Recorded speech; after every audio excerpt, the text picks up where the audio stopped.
ప్రపంచంలో కొన్ని రాజ్యాలు ఉండడానికి వీల్లేదు. మతం పేరు మీద, మతోన్మాదం పేరు మీద ఏర్పడే ఏ రాజ్యం ఉండడానికి వీల్లేదని నా ఉద్దేశం.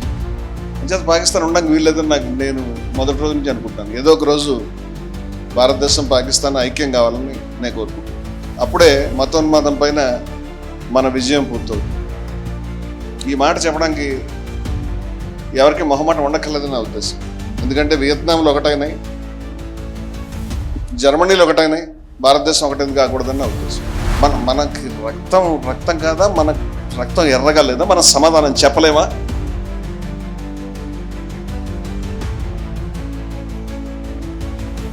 ఏ అర్హతతో మనం ఖాన్ అబ్దుల్ గఫార్ ఖాన్ అనేటువంటి పేరు తలుచుకుంటాం? ఏ అర్హతతో గాంధీజీ గారి పేరు తలుచుకుంటాం? ఇది ఇలా జరుగుతూ వెళ్లాల్సిందేనా? ఇక్కడ మా సోదరులు ఏం చెప్తారంటే మతం అనేది మత్తుమందు, మతాన్ని నిర్మూలించాలి. మీరు మతోన్మాదాన్ని నిర్మూలించాలంటే మతాన్ని నిర్మూలించాలి. మతోన్మాదం అనేది మతం ఉన్నంతకాలం ఉంటూనే ఉంటుంది అని ఇద్దరు ముగ్గురు మాట్లాడతారు. నాస్తికులు మాట్లాడతారు, కమ్యూనిస్టులు మాట్లాడతారు. వీళ్ళ ప్రాబ్లం ఏంటంటే తలనొప్పి తగ్గించాలంటే తలకాయ తీసేయాలని చెప్తున్నారు వీళ్ళు.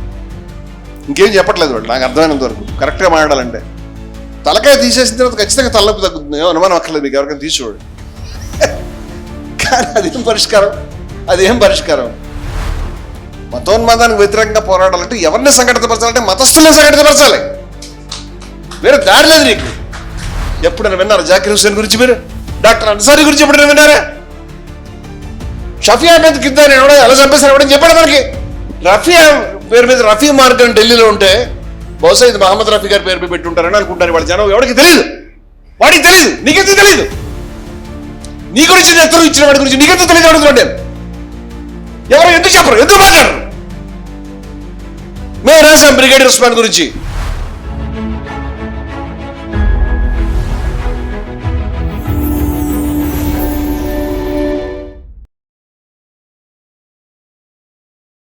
ఇది మతోన్మాదాలను వ్యతిరేకించే ముస్లింల సదస్సు. నేను ఇక్కడ అతిథినే.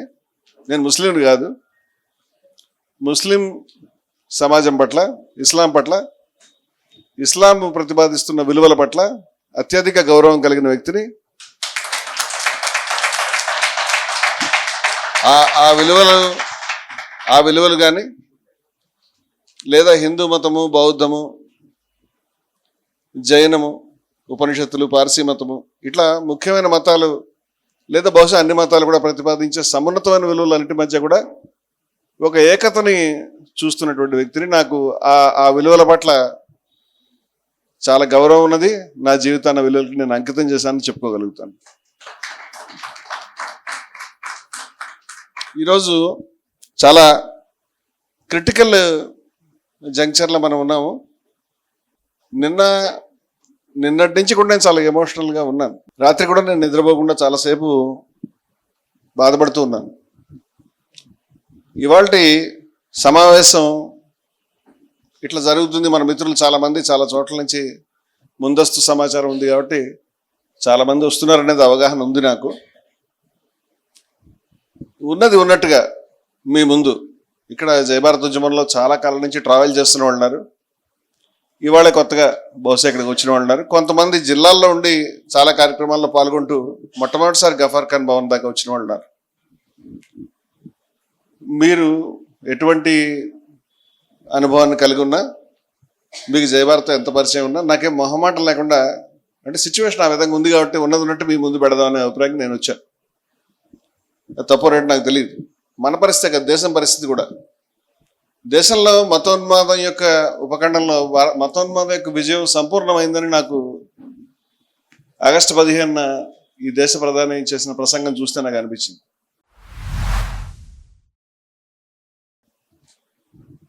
ఎందుకంటే కరాచీలో మనం హక్కుల తీర్మానాన్ని మొట్టమొదట ఆమోదించాం. ఈ దేశానికి ఏ ప్రాథమిక హక్కులు ఉండాలనేది కరాచీ కాంగ్రెస్ అనేది సుప్రసిద్ధమైనది. మీరు బ్రౌజ్ చేస్తే మీకు అనిపిస్తుంది. జాతీయోద్యమం యొక్క ఘట్టాలలో లాహోర్లో జరిగిన కాంగ్రెస్ సభ, కరాచీలో జరిగిన సభ చాలా ముఖ్యమైన ఘట్టాలు. లాహోర్లో మనం సంపూర్ణ స్వాతంత్ర తీర్మానాన్ని ఆమోదించాం రావి నది ఒడ్డున. గఫార్ ఖాన్ నేతృత్వంలో చాలామంది రెడ్ షర్ట్ వాలంటీర్లు ఎక్కడో వాయవ్య సరిహద్దు రాష్ట్రాల నుంచి నృత్యం చేస్తూ సంతోషంగా ఆ రోజు కవాతులో పాల్గొన్నారు. అటువంటి చారిత్రక సన్నివేశం జరిగినటువంటి లాహోర్లో ఇవాళ పాకిస్తాన్ టవర్ అనేటువంటి ఒక టవర్ ఉంది. అది ద్విజాతి సిద్ధాంతాన్ని అక్కడే ప్రతిపాదించారు, లాహోర్లో ఆమోదించింది ముస్లిం లీగ్. అక్కడ టవర్ను కట్టారు. నేను చాలా సభల్లో చెప్పాను, ఏదో ఒక రోజు భారతోపఖండంలో మేము మతోన్మాదాన్ని ఓడించే టవర్ను కూల్చేస్తాం. ఎందుకంటే హిందువులకు జాతి, ముస్లింలకు జాతి అని చెప్పేటువంటి దరిద్రపు టవర్ అది, దాన్ని మేము ఉండనేమో అని చెప్పాను. అలాగే కరాచీలో మన హక్కుల తీర్మానం ఆమోదించాం. కరాచీలో ఆగస్టు 14న 1947 ఆగస్టు 14న మొట్టమొదటిసారి అక్కడ పాకిస్తాన్ జెండా ఎగరేసి ఆ రాజ్యాన్ని ప్రారంభించారు. అది ఒక ద్విజాతి సిద్ధాంతం మీద ఆధారపడినటువంటి దుర్మార్గమైన మతోన్మాద రాజ్యం. నేను ఇప్పటిదాకా హిందూ పాకిస్తాన్ని, భారతదేశాన్ని ఒకే ఘాటన కట్టి మాట్లాడలేదు. అలా ఎరుబగులు మాట్లాడతారు. మాట్లాడిన వాళ్ళని గత 20 సంవత్సరాల నుంచి నేను ఎదుర్కొన్నాను. ఈ రెండు దేశాలు అత్యంత సహజమని మాట్లాడిన వాళ్ళని కూడా నేను ఎదుర్కొన్నాను. ప్రపంచంలో కొన్ని రాజ్యాలు ఉండడానికి వీల్లేదు. మతం పేరు మీద, మతోన్మాదం పేరు మీద ఏర్పడే ఏ రాజ్యం ఉండడానికి వీల్లేదని నా ఉద్దేశం. అంచేత పాకిస్తాన్ ఉండడానికి వీల్లేదని నేను మొదటి రోజు నుంచి అనుకుంటాను. ఏదో ఒక రోజు భారతదేశం, పాకిస్తాన్ ఐక్యం కావాలని నేను కోరుకుంటున్నాను. అప్పుడే మతోన్మాదం పైన మన విజయం పూర్తవుతుంది. ఈ మాట చెప్పడానికి ఎవరికి మొహమాటం ఉండక్కర్లేదని నా ఉద్దేశం. ఎందుకంటే వియత్నాంలో ఒకటైనాయి, జర్మనీలో ఒకటైనాయి, భారతదేశం ఒకటైంది కాకూడదని నా ఉద్దేశం. అందుచేత భారతదేశము, బంగ్లాదేశ్ ఇవి అవిభాజ్యమైన భాగాలు మన సహస్రాబ్దాల, శతాబ్దాల ప్రయాణంలో. అంచేత వాటిని వేరుగా చూడడం నాకు సాధ్యం కాదు. ఏ రోజైతే కరాచీ నడిబొడ్డున మతోన్మాద దేశాన్ని స్థాపించారో ఆ రోజున అక్కడ సమైక్యవాదులు తీవ్రంగా ఓడిపోయారు. కానీ మనకి భారతదేశం కోటగా మిగిలింది ఎంతో కొంత. ఇవాళ ఆగస్టు 15న ఈ దేశ ప్రధాని ఎర్రకోట మీద జెండా ఎగరేసి ఆర్ఎస్ఎస్ ఎంత గొప్ప సంస్థ చెప్పిన తర్వాత నాకు అనిపించింది మతోన్మాదుల యొక్క విజయం కంప్లీట్ అయింది. We have lost bastion. మన చిట్ట చివరి కోటను కూడా మనం కోల్పోయాం. ఇది బిటర్ రియాలిటీ. ఇవాళ మతోన్మాదం ఎవరైతే భారతదేశ స్వాతంత్రాన్ని వ్యతిరేకించారో, ఎవరైతే బ్రిటిష్ వాళ్ళతో బిలాకతై కుక్కల్లా పనిచేశారో వాళ్ళకి అనుకూలంగా, ఎవరైతే దేశ ప్రజలు విడిపోవాలని కోరుకున్నారో, దేశంలో ద్వేషం తప్పితే మరి ఏమీ చెప్పలేదు, ఈ దేశంలో జరిగిన పరమ దుర్మార్గాలన్నిటికీ, ఈ ఉపఖండంలో జరిగినటువంటి రక్తపాతానికి, అక్రమాలకి, అన్యాయాలకి అత్యధికంగా కారణమయ్యారు. ఆ దుర్మార్గులు ఇవాళ భారత ఉపఖండంలో అన్ని ప్రాంతాల్లో కూడా ఆధిపత్యాన్ని సాధించారు. బంగ్లాదేశ్లో కూడా 10 ఏళ్ల క్రితం అనుకుంటాను విద్యార్థులు రోడ్ల మీద ర్యాలీ తీసి అక్కడ 30 లక్షల మంది ప్రజల్ని ఊచకోతకి కారణమైనటువంటి జమాతే ఇస్లామీ చెందినటువంటి నాయకులను ఉరిదీయాలని విద్యార్థులు రోడ్డు మీకు వచ్చి చాలా సుదీర్ఘకాలం ఒక చౌరస్తాలో బయటకు చేశారు. ఇవాళ ఆ బంగ్లాదేశ్ కంప్లీట్గా రివర్స్ అయ్యి అదే జమాతే ఇస్లామీ ఛత్రఛాయల్లో గెలిపేది. అందువల్ల ఇవాళ మనం ఎటువంటి పరిస్థితిలో ఉన్నామంటే, ఖాన్ అబ్దుల్ గఫార్ ఖాన్ ఒక సందర్భంలో చెప్పారు, ఆ మాటలు తలుచుకుంటే, చదువుతుంటే కూడా చాలా దుఃఖం కలుగుతుంది. ఎటువైపు చూసినా కన్ను పొడుచుకున్నా కనిపించని కారు చీకటి మధ్య ఉన్నాను అని చెప్పారు.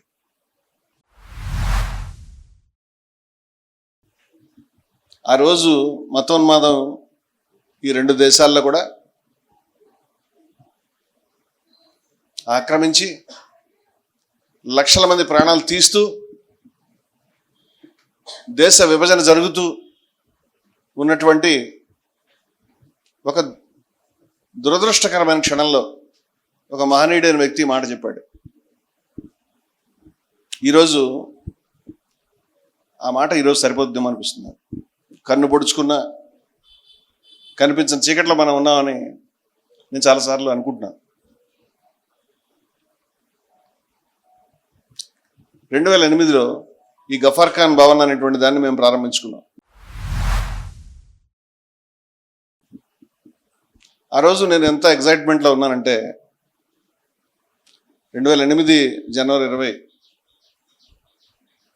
ఇక మనం చనిపోయినా పర్వాలేదు అని నాతో పాటు ఉన్నటువంటి మా నాయకుడైనటువంటి అజాజ్ షేక్ గారితో అన్నాను నేను. అజాజ్ షేక్ గారు భారతదేశం అంతా కూడా కాలినడకన యాత్ర చేశాడు హిందూ ముస్లింల ఐక్యత గురించి. ఆయన తెలుగువాడు కాదు, మహారాష్ట్రకి చెందినటువంటి వాడు. ఆయన జాతీయ నాయకుడు అప్పట్లో జై భారత్కి.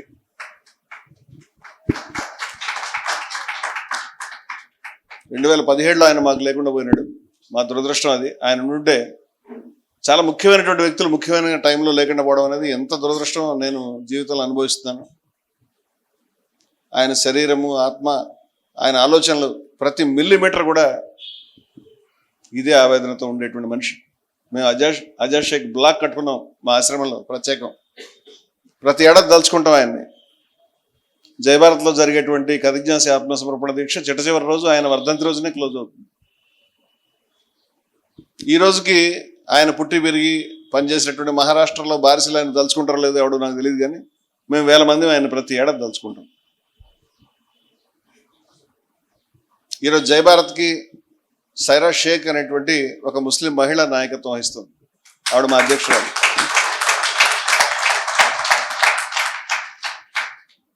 అజాజ్ షేక్ గారు ఆ రోజు నేను ఆయనతో అన్నాను, మనం చనిపోయిన పర్వాలేదు, భారత ఉపఖండంలో మొట్టమొదటిసారి ఒక మహనీయుడి పేరు ఒక బిల్డింగ్ పెట్టుకున్నాం.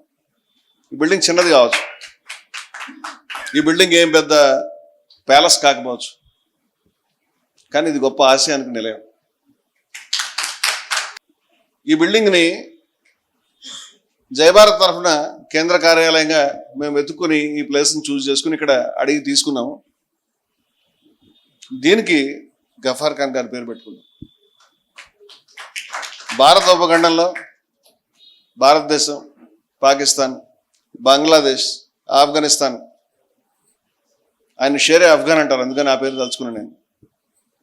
అటువంటి మహనీయుడు ఎవరికైతే, ఏ ప్రజలకైతే ప్రాతస్మరణీయుడో ప్రపంచంలో కూడా అందరికీ చెప్పగలుగుతాను నేను. ఎవరి స్థానమైతే ఏ మహాత్మా గాంధీ పక్కన, క్రీస్తు పక్కన ఉంటుందో అటువంటి ఒక మహనీయుడి యొక్క పేరు మీద ఉన్నటువంటి భవనంలో మనం కూర్చుని ఉన్నాం. నాకు అవగాహన ఉన్నంత వరకు భారత ఉపఖండంలో ఇది మొదటి స్ట్రక్చర్ ఆయన పేరు మీద.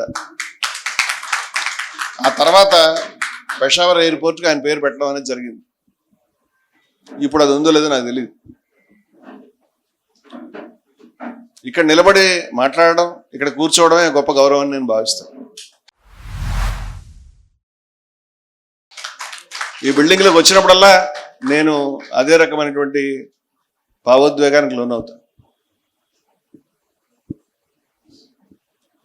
ఈ మాట నేను అన్నప్పుడు మనం ఇంక చచ్చిపోయినా పర్వాలేదు అంటే ఎవరికి తెలుసు గఫార్ ఖాన్ గురించి అన్నాడు మా అజాజ్ షేక్. నేను ఆశ్చర్యపోయి ఎవడికి తెలీదో వాడు సిగ్గుపడ, ఎవరికి తెలీదో వాడు సిగ్గుపడాలి. సూర్యోదయం జరిగితే వాడి తలకాయని ఇసుకలో పెట్టుకున్నటువంటి వాడికి సూర్యోదయం కనిపించదు, వాడు సిగ్గుపడాలి. గఫార్ ఖాన్ సిగ్గుపడక్కర్లేదు, గఫార్ ఖాన్ ఆలోచనల్ని ఆమోదించినటువంటి మేము సిగ్గుపడక్కర్లేదు. నువ్వు సిగ్గుపడాలి నీకు తెలియకపోతే. ఇవాళ సిగ్గుపడాల్సిన పరిస్థితిలో మొత్తం యావత్ భారతదేశ ప్రజలు అందరం ఉన్నాం. ఎందుకంటే మనకు ఎవరి గురించి తెలియదు. ఎంతమంది జీవితాలు త్యాగం చేశారు, ఎంత దాడులు జరిగినాయి.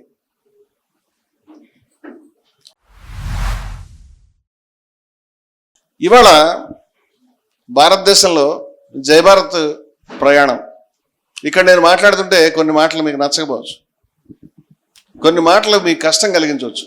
ఒక సోదరుడిగా నన్ను క్షమించమని నేను అడుగుతున్నాను. అంతేకాకుండా ఆలోచించడానికి కూడా చెప్పగలుగుతాను నేను. ఎవరైతే మీతో ఈ మాటలు మాట్లాడుతున్నాడో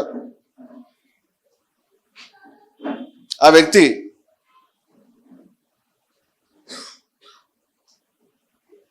తన జీవితంలో బహుశా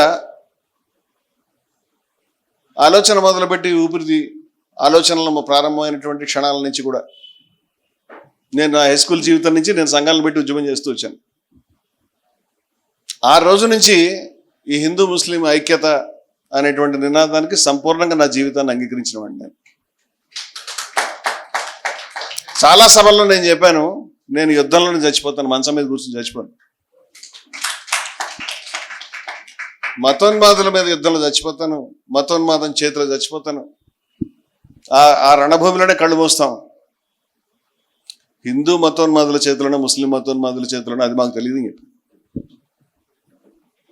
అందుకని తన జీవితాన్ని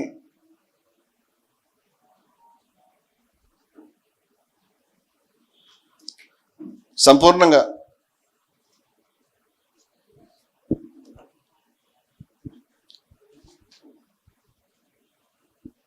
ఈ ఆలోచనకి అంకితం చేసిన వ్యక్తి మీతో మాట్లాడుతున్నాడు అని మీరు అర్థం చేసుకుని, ఇప్పటిదాకా మీరు విన్న మాటల్లో ఇలాంటి మాటలు ఎక్కడైనా వినిపించకపోయినా దయవుంచి మన్నించండి, ఆలోచన చేయడం ప్రయత్నం చేయండి. ఎందుకంటే మాకు ఎటువంటి స్వార్థం కానీ ప్రయోజనం కానీ ఏది కోరుకునే వాళ్ళం కాదు. మేము రాజకీయ పార్టీ నడపడం లేదు, వ్యక్తిగతంగా ఏమి కోరుకోలేదు.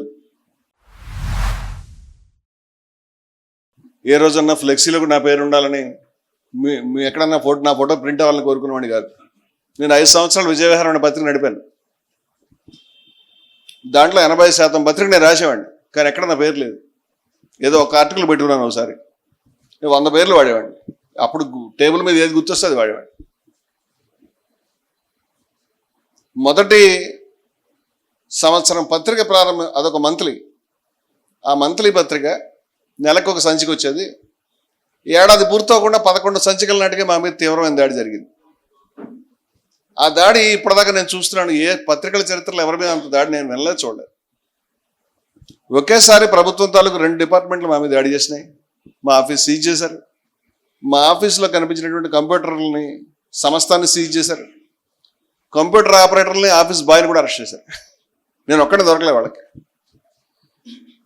నేను 2 నెలలు బయట కష్టపడిన తర్వాత ఇంకో ఆశ్చర్యమైన విషయం, ఇవాళ సుదర్శన్ రెడ్డి గారు నాకు బెయిల్ ఇచ్చారు. ఆయన పేరు కూడా దాచుకోవాలి. ఆఫ్టర్ 2 months ఆయన నాకు బెయిల్ ఇవ్వడం జరిగింది. ఆ రోజు ఆర్ఎస్ఎస్ వాళ్ళ జాగృతి పత్రికలో మా గురించి ఒక బాక్స్ కట్టి రాశారు. ఏమనంటే అయిపోయారు వీళ్ళని, ఇంతకాలం ఆర్ఎస్ఎస్ని తిట్టారు, ఇంకా వీళ్ళు ఇంక లేచే అవకాశం లేదని. వాళ్ళ బ్యాడ్ లక్. 25 ఏళ్ల తర్వాత కూడా నేను వాళ్ళకి కంట్లో నలుసులా ఇంకా డిస్టర్బ్ చేస్తున్నాను. వాళ్ళకి కళ నెరవేరలే.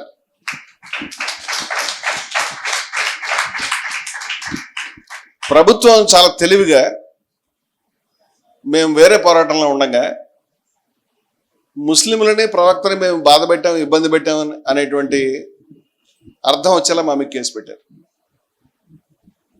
ఆర్ఎస్ఎస్ వాళ్ళు ఈ మాట రాశారు, అయిపోయారు, ఇప్పుడు వీళ్ళ మీద ఉన్నది ముస్లిం కేసు, ఇంక లేవడం. నేను ఇంకో ఆశ్చర్యం చెప్తాను. అప్పుడు బాబు గోగినార్ గారు లండన్లో ఉన్నారు, ఐహెచ్ఈయుకి బాధ్యతలో ఉన్నారు. ఐహెచ్ఈయు పత్రిక యొక్క మొదటి పేజీ మీద పాకిస్తాన్లో ఉండేటువంటి యూసుఫ్ షేక్ కథనం వేశారు.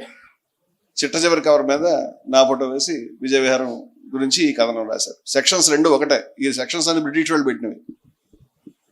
అందుకే సెక్షన్స్ ఒకటే ఉంటాయి. ఆయన ఇంకొంచెం ఎక్కువ కష్టాలు పడ్డాడు, ఎందుకంటే తీవ్రమైన మతోన్మాద రాజ్యంలో ఉన్నాడు కాబట్టి.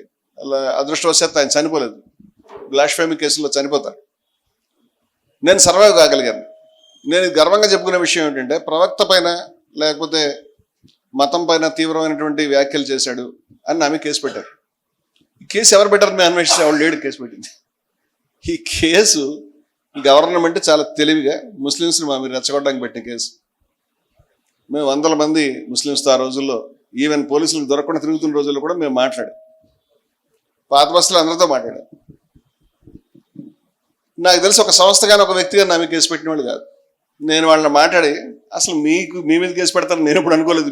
మీ పేరు చెప్పి ఇట్లా ఉంది పరిస్థితి అని నేనంటే, మాకు బాగా తెలుసు రమణమూర్తి గారు, ఈ యుద్ధం మీకును వాళ్ళకే మధ్య జరుగుతుంది. మేము పిచ్చోళ్ళం కాదు.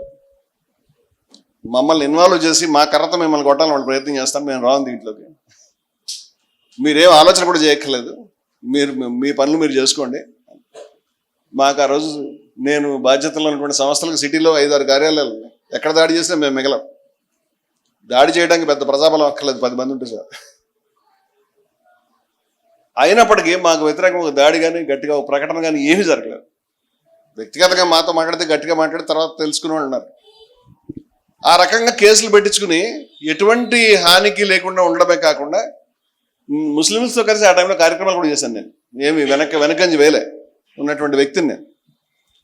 అంచేత ఆ క్షణం నాకు ముస్లింలని అన్నిసార్లు రెచ్చగొట్టడం సాధ్యం కాదు, రాంగ్ రీజన్స్ మీద నేను లెసన్ నేర్చుకున్నా.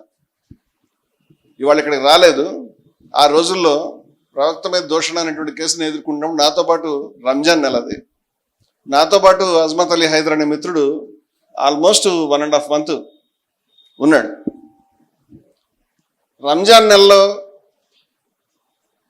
5 ప్రేయర్లు చేయడమే కాకుండా సరైన సమయానికి ఆయన దీక్ష, ఉపవాస దీక్ష విరమించడం అనేది కూడా అవసరం. నేనున్న పరిస్థితిలో సాధ్యం కాదు. నువ్వు వెళ్ళిపోవంటే ఆయన వెళ్ళలేదు. ఆయన ఏమన్నాడంటే, మీ మీద ఎవరన్నా అపకారం చేస్తే మొదట నాకు జరగాలని చెప్పి.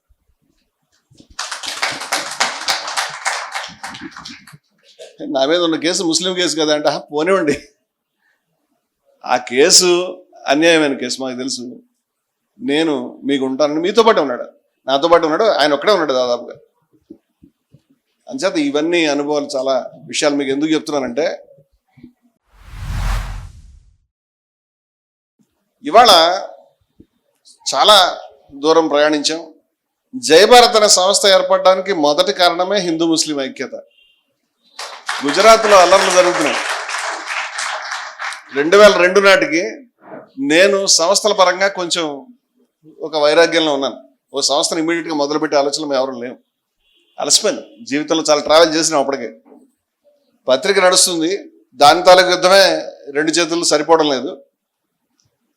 అంచేత వెంటనే సంస్థలు మొదలు పెడితే సంస్థలు, దాని నిర్మాణము, దాని కార్యభారం, దాన్ని తెలిసిన వ్యక్తిని నేను, ఆలోచనలు నేను. గుజరాత్లో ఉచ్చకోత జరిగినప్పుడు నేను చాలా కదిలిపోయాను.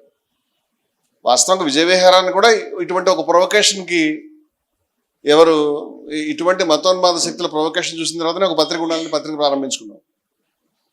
గుజరాత్లో ఈ తీవ్రమైనటువంటి మత కల్లోలాలు జరుగుతూ ఉన్నప్పుడు మేము మహాత్మా గాంధీ 1920లో రూపొందించినటువంటి ఒక ప్రతిజ్ఞని బయటకు తీసి, హిందువులు ముస్లింలు ఐక్యంగా ఉంటాము, ఒకే తల్లిదండ్రుల బిడ్డలా ఉంటాము, ఎట్టి పరిస్థితులు కూడా ఒకరి కష్టాన్ని ఒకరు పంచుకుంటాం, ఒకరి కన్నీళ్ళని దుఃఖాన్ని ఒకరు పంచుకుంటాం, కానీ మేము ఒకళ్ళకొకళ్ళం ఎప్పుడు కూడా హింసకి, ద్వేషానికి, అసహనానికి లోను కావని చెప్పే ప్రతిజ్ఞ అది. దాన్ని 4 భాషల్లో ట్రాన్స్లేట్ చేయించి దాన్ని విజయవిహారంలో ఒక పేజీలో ప్రింట్ చేసి, దీని మీద విజయవిహారం మీద అభిమానం ఉన్నవాళ్ళు మీరు సంతకాలు సేకరించడానికి పిలిపించాం. ఏం చేయాలి? సంతకాలు సేకరించి వెనక్కి తీసుకొచ్చి ఇవ్వాలి. అందుకని జయభారత్ అనే సంస్థను పెట్టి, ఎవరికి ఇవ్వాలండి, ఇదే రీజన్. అంచేత పుట్టుక కారణం కూడా అదే. ఆ పత్రిక ఈ 4 సంతకాలు సేకరించి ఇంటింటికి తిరిగి వెళ్ళేటప్పుడు మేము పెట్టిన ఫార్మాట్ ఏమిటంటే, మీరు స్కూళ్ళకి వెళ్ళి లేకపోతే ఇంకెక్కడికో వెళ్ళి మాస్గా సంతకాలు పెట్టించే ప్రయత్నం చేయకూడదు. ఆ పిల్లలకి ఏం తెలియదు కూడా. ఇళ్ళకి వెళ్ళాలి.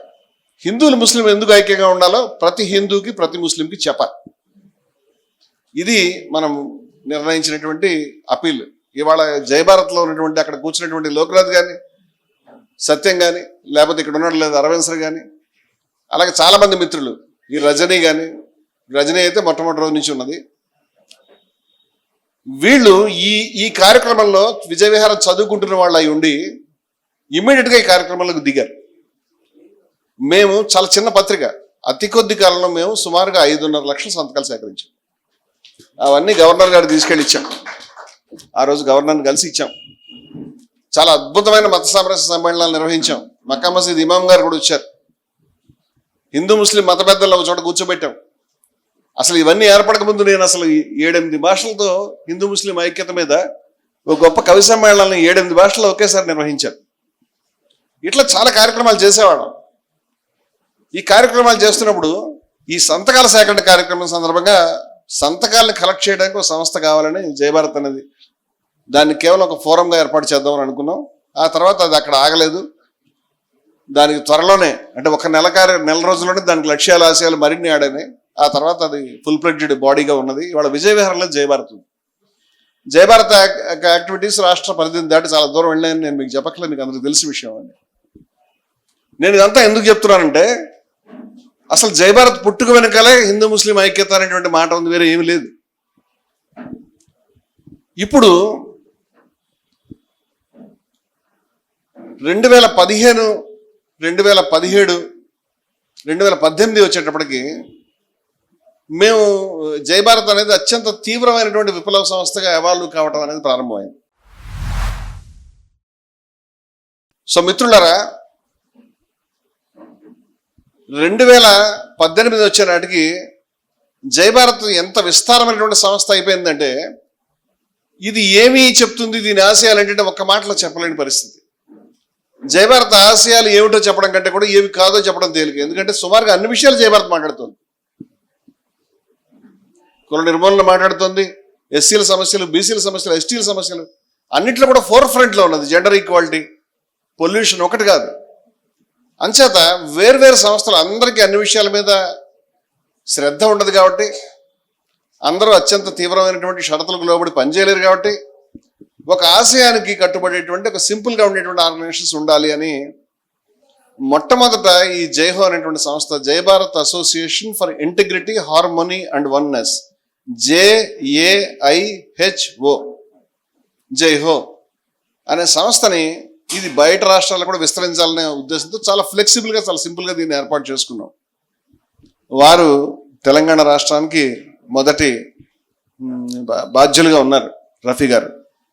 ఆ రోజు ప్రారంభమైంది. జైహో అనే సంస్థ ఏర్పడిన తర్వాత జైహోలో ఎట్టి పరిస్థితుల్లో మతానికి సంబంధించిన విమర్శలు ఉండవు, మతానికి సంబంధించిన సంస్కరణ ఉండదు. హిందూ ముస్లిం మతాల్లో జరగాల్సినటువంటి సంస్కరణలు ఏవైతే ఉన్నాయో ఈ సంస్కరణలు జరుపుకోవడానికి వేరే వేరే ప్లాట్ఫామ్స్ ఉన్నాయి. మేము హిందూ మతంలో Hindus for plurality and equality, HPE అనే సంస్థను ఏర్పాటు చేసుకున్నాం. కుల నిర్మూలన గురించి జై భారత్ SC పోరాట వేదిక, జై భారత్ BC పోరాట వేదిక, జై భారత్ ST పోరాట వేదికలను ఏర్పాటు చేసుకున్నాం.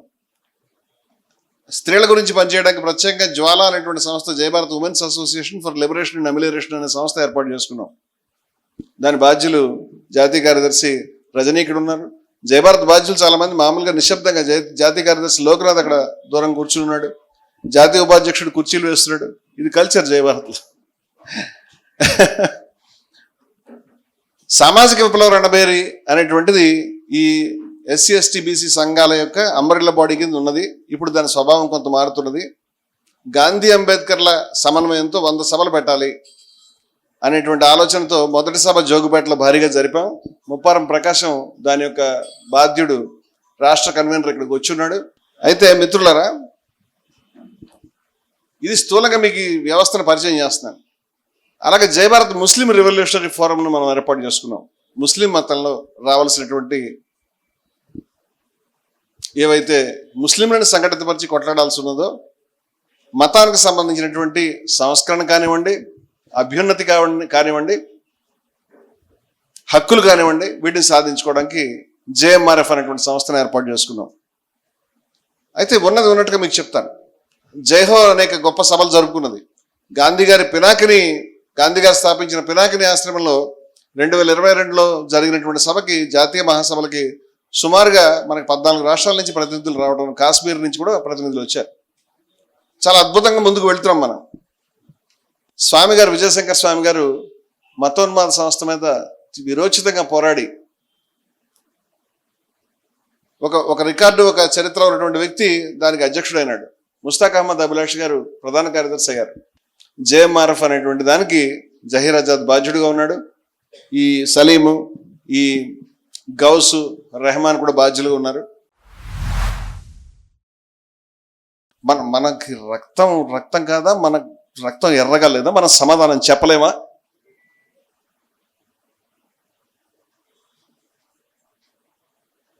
ఏ అర్హతతో మనం ఖాన్ అబ్దుల్ గఫార్ ఖాన్ అనేటువంటి పేరు తలుచుకుంటాం? ఏ అర్హతతో గాంధీజీ గారి పేరు తలుచుకుంటాం? ఇది ఇలా జరుగుతూ వెళ్లాల్సిందేనా? చాలా మందికి జీవితం అంటే ఏంటంటే వాళ్ళ ప్రయారిటీస్ చాలా ముఖ్యం. వాళ్ళకి మన పిల్లలు, మన కుటుంబం, మన బాధ్యతలు, ఆ తర్వాత ప్రపంచంలో మిగతావన్నీ కూడా. ఆ తర్వాత ఇంకేం ఉండదు కూడా. ఆ తర్వాత మన వాళ్ళని వాళ్ళ గొడవ, ఇంకేం లేదు. వ్యక్తిగతమైనటువంటి ముక్తులు, మోక్షాలు ఉంటాయి. మతానికి సంబంధించి 2-3 విషయాలు చెప్తాను నేను.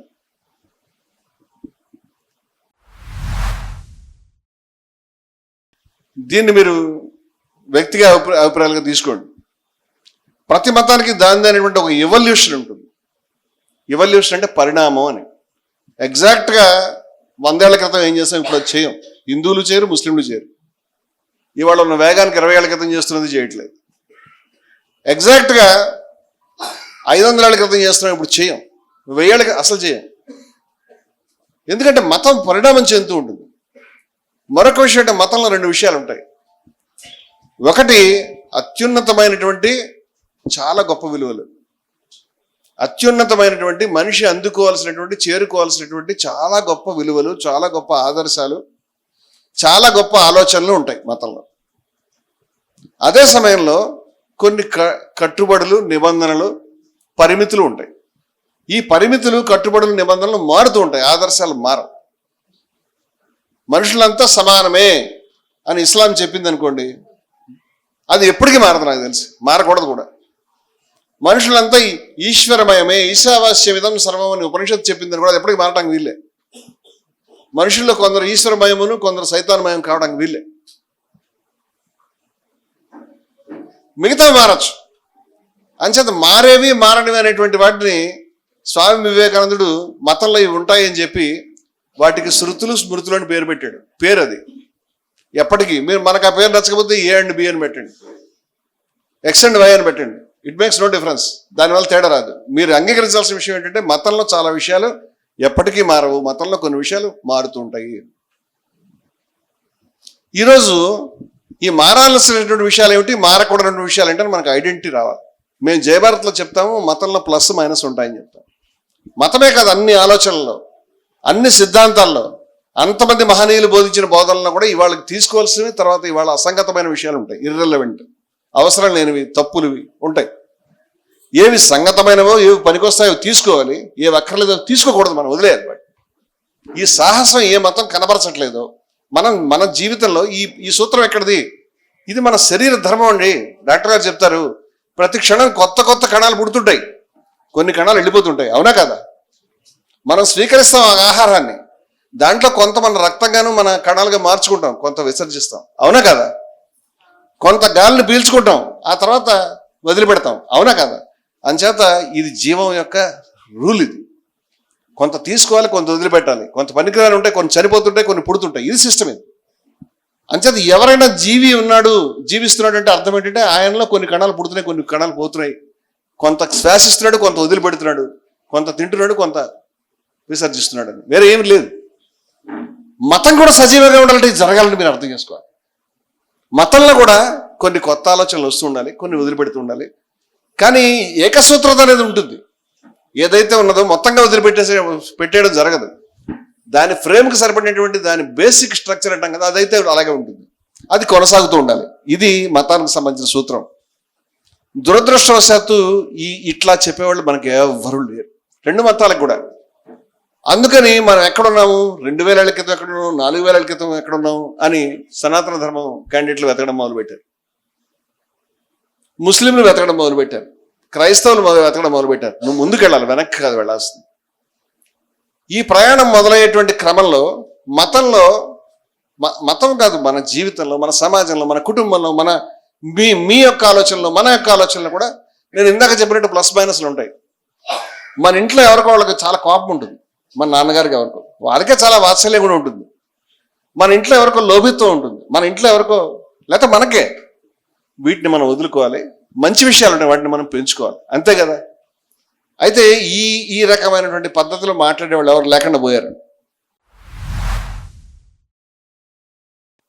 ఇవాళ భారతదేశంలో ద్విజాతి సిద్ధాంతం, దీన్ని ఎవరు మొట్టమొదటి ప్రవేశపెట్టారు? దానికి ఏం రిలవెన్స్ లేదనుకుంటా.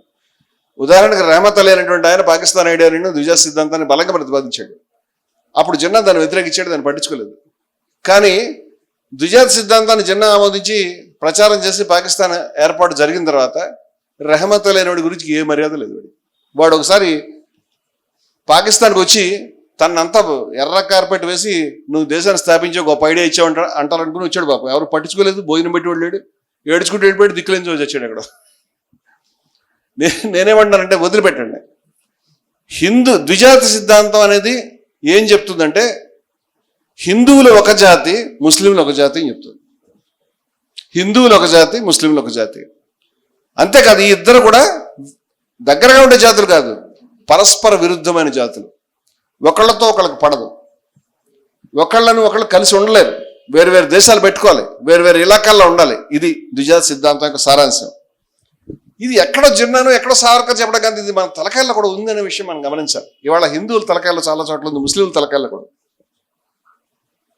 దీన్ని మనం శత్రువుగా గుర్తుపడితే మన సమస్యలన్నీ పరిష్కారం అవుతాయి. This is the problem.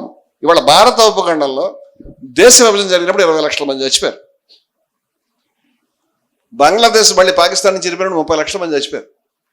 మళ్ళీ అప్పటి నుంచి ఇప్పటిదాకా చిన్న చిన్నగా సంఘటనలు చస్తూనే ఉన్నాం. మనం లెక్కలేస్తే ఎంత వస్తుందో కూడా తెలియదు. ఎంత వచ్చినా మనకి బుద్ధి రావడం లేదు, మనకి డయాగ్నైజ్ చేసి ఇది ప్రాబ్లం అని మనం కనిపెట్టలేదు. ఇవాళ నేను ఇందాక చెప్పాను, మతోన్మాదుల యొక్క విజయం సంపూర్ణమైంది, వాళ్ళు మొత్తం ఉపఖండాన్ని స్వాధీనం చేసుకున్నారు అని. మనం ఏం చేయాలి? ఏదైతే దుర్మార్గమైనటువంటి విలువలు ఉన్నాయి, గాంధీ గారు అన్నాడు, ఇదేం సిద్ధాంతమయ్యా చిన్న, మా అబ్బాయి ఇస్లాంలో జాయిన్ అయితే ఆయన వేరే జాతి, నేను వేరే జాతే. జాతి అనే దానికి ఒక మీనింగ్ ఉంది. ఆయన మతం వేరే అవుతుంది, నా మతం వేరే అవుతుంది. కానీ వాస్తవానికి గాంధీ గారి కొడుకు ఒక సందర్భంలో ఇస్లాంలోకి వెళ్ళాడు కూడా.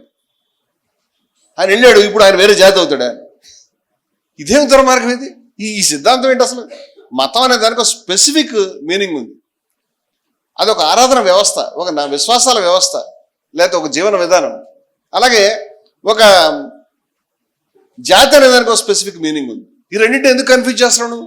ఎందుకు అలా చేస్తున్నావు? ఒక వ్యక్తి ఆరాధన వ్యవస్థ రీత్యా ముస్లిం కావచ్చు, కానీ జాతి రీత్యా భారతీయుడు అవుతాడు. అందరం కలిసి ఉంటాం, అందరం తెలుగు వాళ్ళు అవుతాం, అందరం బెంగాలీలు అవుతాం, అందరం మరాఠీలు అవుతాం. ఈవెన్ ఉర్దూలో కూడా ఇవాళ ఉర్దూ ముస్లింల భాషగా చలామణి అవుతుంది. కానీ చాలా మంది పండితులు హిందువులు ఉన్నారు, గొప్ప కావ్యాలు రాసిన వాళ్ళు ఉన్నారు. ఉర్దూ అనేది చాలా మందికి నేను చాలా సభల్లో చెప్పాను, ఉర్దూ అనేది ఆర్య భాష, తెలుగు కాదు. దాని బేస్ ఆర్యన్, ఎందుకంటే ఆర్యన్ లింగ్విస్టిక్ ఫ్యామిలీకి చెందింది. అది పర్షియన్ కూడా అదే. చేత ఇవన్నీ తవ్వితే ఎక్కడికో పోతాం మనం. అయితే నేనేమంటున్నానంటే, ఇప్పుడు ఇవి కన్ఫ్యూజ్ చేసి మనము ఈ గీతలు గీసుకోవడం మొదలుపెట్టిన తర్వాత, విద్వేషం అనేది రావడం మొదలుపెట్టిన తర్వాత, అది ఇక్కడికే దారితీస్తుంది. మిమ్మల్ని ఆ రకమైనటువంటి దోమ కొట్టిన తర్వాత మీకు ఖచ్చితంగా డెంగ్యూ కానీ మలేరియా కానీ వస్తుంది. ఆ రకమైన క్రిమి మీ ఒంట్లోకి వచ్చిన తర్వాత కరోనా వస్తుంది. This is the problem. అది చిన్న కనిపిస్తుంది, మన సంబంధాల విషయం కాదు. ఈ ద్విజాతి సిద్ధాంతాన్ని గుర్తుపట్టాలి మనం మొట్టమొదటి. ఇంత సైంటిఫిక్గా మాట్లాడేటువంటి విధానం లేకపోబట్టి మధ్యలో సైడ్ క్యారెక్టర్స్ కొంతమంది ఉన్నారు. నేను ఈ మాటలు చెప్పడానికి మొహమాటలు లేకుండా చెప్తున్నాను. వాళ్ళు ప్రతిపాదించారు. జిన్నా గారు ప్రతిపాదించాడు. నాకు తెలిసి జిన్నా గారు మతస్థుడు కాదు. ఆయన జీవితంలో ఎప్పుడు తిన్నగా ప్రేయర్ చేశారు అక్కడ. ఆయన ఉర్దూ రాదు, ఆయన ఖురాన్ చదువుకోలేదు, ఆయన నమాజ్ చేసేవాడు కాదు. పెద్ద పెద్ద సభలు కండక్ట్ చేస్తున్నప్పుడు అందరూ నమాజ్ చేస్తుంటే ఆయన పక్కకి సిగరెట్లు తాగేవాడు. నమాజ్లో గ్యాప్ ఇవ్వాల్సి వచ్చినప్పుడు తప్పనిసరి పక్క వాళ్ళు వచ్చి నమాజ్ టైం ఎందుకు కొంచెం ఆపరా బాబు అంటే ఆపి ఇంగ్లీష్లో మాట్లాడేవాడు, పక్కకి సిగరెట్లు తాగేవాడు. ఆయన ముస్లింలుకి నిషిద్ధమైనటువంటి పంది మాంసం తిన్నాడని, లేదా ఇలాంటి పనులు లెక్కర తీసుకున్నాడని, అన్ని రకాల దరిద్ర పనులు చేశాడని చాలా అథెంటిక్ క్లియర్ అయినటువంటి సాక్ష్యం ఉన్నది. ఆయన మతస్థుడు కాదు. మీరు ఆశ్చర్యపోయే విషయం చెప్తారు, సావర్కర్ కూడా మీరు అనుకుంటున్నంత మతస్థుడేమి కాదు. వీళ్ళే మతాలు నమ్మలే. ఇక్కడ మా సోదరులు ఏం చెప్తారంటే, మతం అనేది మత్తుమందు, మతాన్ని నిర్మూలించాలి. మీరు మతోన్మాదాన్ని నిర్మూలించాలంటే మతాన్ని నిర్మూలించాలి. మతోన్మాదం అనేది మతం ఉన్నంతకాలం ఉంటూనే ఉంటుంది అని 2-3 మాట్లాడతారు. నాస్తికులు మాట్లాడతారు, కమ్యూనిస్టులు మాట్లాడతారు. వీళ్ళ ప్రాబ్లం ఏంటంటే, తలనొప్పి తగ్గించాలంటే తలకాయ తీసేయాలని చెప్తున్నారు వీళ్ళు. ఇంకేం చెప్పట్లేదు వాళ్ళు, నాకు అర్థమైనంత వరకు. కరెక్ట్గా మాట్లాడాలంటే తలకాయ తీసేసిన తర్వాత ఖచ్చితంగా తలనొప్పి తగ్గుతుంది, అనుమానం అక్కర్లేదు మీకు ఎవరికైనా తీసుకోండి. కానీ అదేం పరిష్కారం? మతంలో చాలా మంచి విషయాలు ఉంటాయి, చాలా చెడ్డ విషయాలు ఉంటాయి అని చెప్పేటువంటి తెలివితేటలు వాళ్ళకి రాలే. ఇది ప్రాబ్లం. ఈ ప్రాబ్లం వల్ల వాళ్ళు షూటింగ్ చేసేటప్పుడు మతము మతోన్మాదము రెండు వేరువేరుగా ఉన్నాయి. వారు ఇందాక చాలా చక్కగా చెప్పారు. నేను మతస్థుడిని, I'm religious person but not communal. నేను మతోన్మాదిని కాదు అని. ఇద్దరు ఉన్నారని తెలియదు మనకి. మనం గురిపెట్టినప్పుడు మతోన్మాది గురిపెట్టి మతస్థుడి కాల్చడం మొదలుపెట్టాం. ఈ సమస్య తెలియకపోతే ఏమవుతుంది? ఇద్దరు భుజాల మీద చేతులు ఇస్తుంది, టక్కడ కాల్చేస్తాం. కాదు. ఇవాళ రెండో విషయం ఏంటంటే, మతాన్ని కాదనుకునే వాళ్ళు ఎంతమంది ఉన్నారండి? హిందువుల్లో ఎంతమంది ఉన్నారు? ముస్లింల్లో ఎంతమంది ఉన్నారు? 1,00,000 మంది, 1,00,00,000 మంది ఉంటే మతం మత్తు మందనో, మతం తప్పనో, నేను నాస్తికుండను, నేను అగ్నోస్టిక్గా చెప్పుకుంటాను. నేను చెప్తున్నాను నా విషయం. నేను మతస్థుడిని కాదు, ఆస్తికుడిని కాదు. అట్లీస్ట్ నేను మతస్థుడనే భావిస్తున్నాను నేను, ఎందుకంటే హిందూ మతంలో అగ్నోస్టిసిజానికి ప్లేస్ ఉందని మా అభిప్రాయం. దాన్ని మేము బలంగా వాదిస్తున్నాం, అది వేరే విషయం. నేనేం చెప్తున్నానంటే ఇటువంటి వాళ్ళు 1,00,000 మందికి 1,00,00,000 మంది కూడా ముగ్గురు ఉండరు, ఇద్దరు ఉండరు. వీళ్ళని తీసుకుని మనం ఎక్కడ పోరాడతాం? మతోన్మాదానికి వ్యతిరేకంగా పోరాడాలంటే ఎవరిని సంఘటితపరచాలంటే మతస్థుల్ని సంఘటితపరచాలి, వేరే దారి లేదు నీకు. ఈ బేసిక్ సత్యాన్ని మనం పక్కన పెట్టి నువ్వు దాని మతాన్ని కూడా వదులుకోవాలంటే వీడు దండం పెట్టి వెళ్ళిపోతున్నాడు. ఇవాళ మతం మీద నమ్మకం లేనటువంటి ఇద్దరు దుర్మార్గులు, వారు ఇందాక చెప్పినట్టు ఈ ద్విజాతి సిద్ధాంతం అనేటువంటి దాన్ని ప్రాపగేట్ చేసి ప్రచారం చేసి ఈ విషయాన్ని, హిందుత్వం అనేటువంటి పుస్తకం ఆయన రాసి ఈయన ద్విజాతి సిద్ధాంతాన్ని సర్వనాశనం చేశారు దేశాన్ని. మతం మీద నమ్మకం ఉన్నటువంటి ఇద్దరు వ్యక్తులు, నేను సనాతన హిందువునని గాంధీ గారు చెప్పుకున్నాడు, నేను ముస్లింనని గఫర్ ఖాన్ చెప్పుకున్నాడు, నేను హిందువునని బిస్మిల్ చెప్పుకున్నాడు, నేను ముస్లింనని అష్ఫాకుల్లా ఖాన్ చెప్పుకున్నాడు. ఆయన గీతను పట్టుకుని ఉరికమ్మ ఎక్కాడు, ఈయన ఖురాన్ని పట్టుకుని ఉరికమ్మ ఎక్కాడు. ఆయన ప్రతినిత్యం గీత పారాయణం, అన్ని ధర్మాల పారాయణం, గ్రంథాల పారాయణం గాంధీ గారు చేయించేవాడు. ప్రతినిత్యం ఖురాన్ని, అవసరమైతే గీతలు కూడా గఫర్ ఖాన్ గారు చదివేవాడు. మతస్థులు ఈ దేశం చీలిపోకుండా ఉండడానికి ప్రాణాలు ఇచ్చారు, గాంధీ గారు చచ్చిపోయాడు. గఫర్ ఖాన్ 20 ఏళ్ళ పైగా జైల్లో ఉండిపోయాడు. అపారమైనటువంటి త్యాగం చేశాడు ఆయన. కానీ మతాన్ని వద్దనుకున్నటువంటి వాళ్ళు ఈజీగా, దీన్ని బట్టి ఏం తెలుస్తుంది అంటే మతం వద్దనుకున్న మనిషిలో ఉన్నటువంటి స్వార్థము, ఆవేశము, ద్వేషం ఏవైతే ఉన్నాయో అవి ప్రాబ్లంగా క్రియేట్ కావట్లేదు, ప్రూవ్ కావట్లేదు. అక్కడ దౌర్భాగ్యం ఏంటంటే, నేను చాలా పేర్లు చెప్పగలుగుతాను, ఎవరికి తెలియదు ఆ పేర్లు, మనం తలుచుకోం కూడా. ఇక్కడ ఈ రాత్రి ఈ సభకి ఒక బ్యానర్ తయారు చేయాలని నా మనసులో లేదు. నిన్న 6 గంటలకు కూర్చుని గబగబా బ్యానర్ తయారు చేసినప్పుడు పంపిస్తుంటే దీంట్లో కొంతమంది మహనీయుల పేర్లు ఉండాలి కదా అంటే, ఒక్కొక్క పేరు ఒక్కొక్క నెత్తురు, ఒక్కొక్క కన్నీటి చుక్క. ఈ మహనీయులందరికీ ఇవాళ షేక్ అబ్దుల్లా గారి ఫోటోని భారతదేశంలో కాశ్మీర్ కాకుండా వేరే ప్రాంతంలో పెట్టింది నేను గర్విస్తున్నా. Great hero. ఎక్కడ చూసామా మనం షేక్ అబ్దుల్లా బ్యానర్ని? ఎక్కడైనా బయట చూసామా? వీళ్ళ చాలా మంది పేర్లు తెలియవు, నాకు కూడా చెప్పే ఉద్దేశం లేదు. ఇది మనకు అక్కర్లేదు కాబట్టి 26 రోజులు నిరాహార దీక్ష చేసినటువంటి ఒక మహిళ, ముస్లిం మహిళ. నేను చెప్పాను బంగ్లాదేశ్లో హిందువులకి ఏం జరుగుతుంది చూడండి వాయిస్తావు కదా సోషల్ మీడియాలో. ఒక ముస్లిం మహిళ అదే బంగ్లాదేశ్లో అదే ప్రాంతంలో కూర్చుని ముస్లింలు బలంగా మెజారిటీగా ఉన్న ప్రాంతంలో హిందువుల యొక్క రక్షణ గురించి 26 రోజులు నిరాహార దీక్ష చేసింది. ఈ 5-6 రోజులు చేసేటువంటి నాయకుల యొక్క దొంగ నిరాహార దీక్షలు కాదు. మందులు తీసుకుంటున్నాం లేకపోతే శిలలు ఎక్కించుకు చేసే నిరాహార దీక్ష కాదు. కంప్లీట్ నిరాహార దీక్ష. ఆవిడకి విత్ ఎ ఫ్రైల్ బాడీ, ఆమెకి సరైనటువంటి ఆరోగ్యం కూడా లేదు, చాలా సమస్యలు లేదు ఆమె. ఆ మహనీయురాలు హిందువులకు సంబంధించినటువంటి దాడి చేసి చంపేశారనే కారణం వల్ల అక్కడ కూర్చుని సిరంది అనేటువంటి గ్రామంలో 26 days. ఇది ప్రతి భారతీయుడికి కూడా పాఠ్య పుస్తకాల్లో చదువుకోవాల్సిన విషయం. మరి ఆవిడ గురించి ఎక్కడ ఒక పారాగ్రాఫ్ లేదు. You cannot find even a paragraph. 600 పేజీలతో మేము పుస్తకం తీసుకొచ్చాం జయ భారత్ పబ్లికేషన్స్ తరఫున, 600 pages.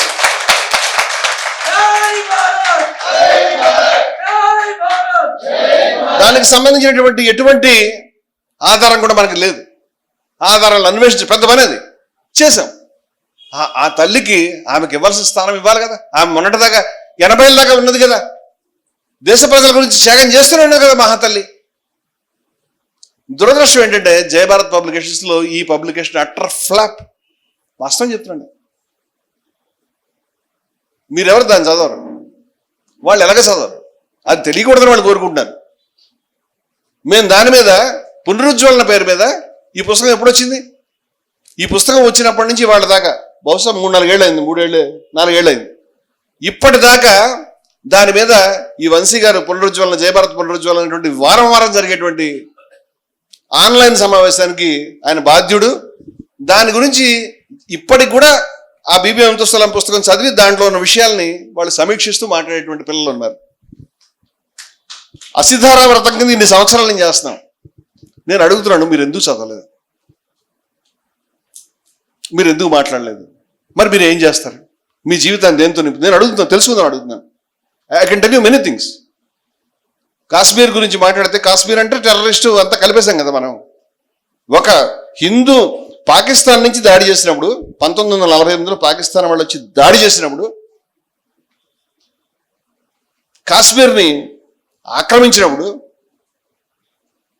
భారతదేశ సైన్యం ఇంకా మీనమేషాలు లెక్కిస్తూ శ్రీనగర్ కూడా వెళ్ళినప్పుడు, శ్రీనగర్కి తర్వాత వెళ్ళి అక్కడి నుంచి ముందుకు వెళ్ళి ప్రొసీడ్ అవుతున్నటువంటి సమయంలో పాకిస్తాన్ సైన్యం ఆక్రమణలో ఉన్న ప్రాంతంలో తిరుగుతూ ప్రజలకి ముస్లింలకి, హిందువులకి ధైర్యం చెప్తూ, ముస్లింలకి ప్రధానంగా, మీరు భయపడకండి, ఈ పాకిస్తాన్ దుర్మార్గమైన సైన్యం వెళ్ళిపోతుంది, భారతదేశ సైన్యం వస్తుంది అని చెప్పిన కుర్రవాడి పేరు మక్బూల్ షెర్వానీ. 19 ఏళ్ల కుర్రవాడు.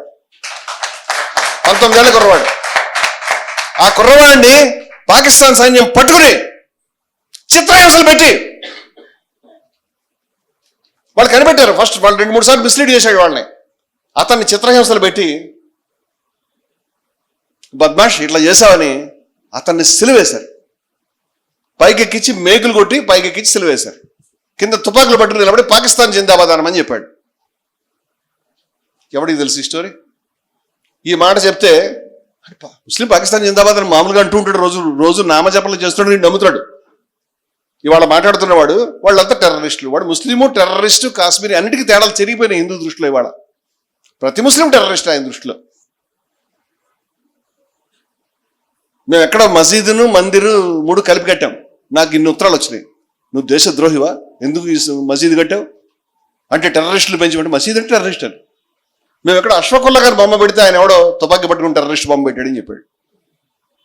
దేశం గురించి ప్రాణాలు అర్పించిన వాడు టెర్రరిస్ట్ అయిన తర్వాత నీకు దేశానికి ఇంక ఎవడు విముక్తి చేస్తాడు? ఇక దౌర్భాగ్యం అది. ఆ కుర్రవాడిని పైకి ఎక్కించి సిలువేసిన తర్వాత నెత్తురు బొట్లు కింద కారుతున్నప్పుడు చిత్రహింసలకు లోనైనటువంటి 19 ఏళ్ల పసి ప్రాణం అతను కింద తుపాకులు పట్టుకుని పాకిస్తాన్ జిందాబాద్ అనమంటే హిందూ ముస్లిం ఐక్యత వర్ధిల్లాలని నినాదాలు ఇచ్చాడు. వాళ్ళు అతన్ని కాల్ చేశారు. అతని శరీరంలో 14 బుల్లెట్లు ఉన్నాయి. 2-3 రోజులు అయిన తర్వాత అక్కడికి ఇండియన్ ఆర్మీ వెళ్ళి ఆ ప్రాంతాన్ని స్వాధీనం చేసుకున్న తర్వాత ఆయన్ని కిందకి దింపారు. ఈ పేరు ఎక్కడైనా విన్నారా? ఈ కథ ఎక్కడైనా విన్నారా? వినకపోతే ఎందుకు వినలేదు? చెప్పేవాడు ఎందుకు చెప్పలేదు? ఏం మనకి చేగువారా ఇంపార్టెంట్ కానీ మక్బూల్ షెర్వానీ ఇంపార్టెంట్ కదా? నేను తెలుసుకుందాం అడుగుతున్నాను.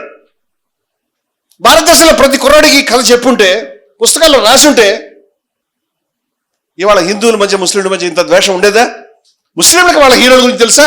ముస్లిం సంస్థలు ఏం చేస్తున్నాయి? ముస్లిం సంస్థలు అని చెప్పుకునేవాళ్ళు. నేను అడుగుతున్నా, కమ్యూనిస్టులు ఏం చేస్తున్నారండి?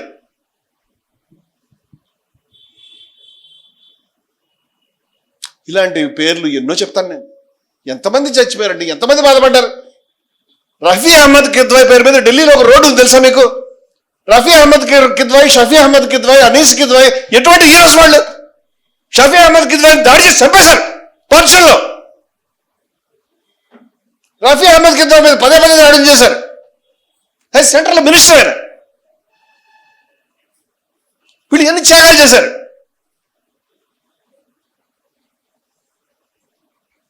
జాకిర్ హుస్సేన్ మీద ఎటువంటి ఆయన నాయకత్వం వహించిన జామియా మిలియా మీద మతోన్మాదులు పార్చిన టైంలో జామియా మిలియా విశ్వవిద్యాలయం మీద దాడి జరుగుతుంటే జవహర్లాల్ నెహ్రూ గ్రేటెస్ట్ హీరో, ఒక్క మనిషి దేశ ప్రధాని, ఒక్క మనిషి వితౌట్ ఎనీ ప్రొటెక్షన్, ఒక్క మనిషి కారు నడుపుకుంటూ వెళ్ళి ప్రొటెక్షన్ వెళ్ళాడు తెలుసా మీకు?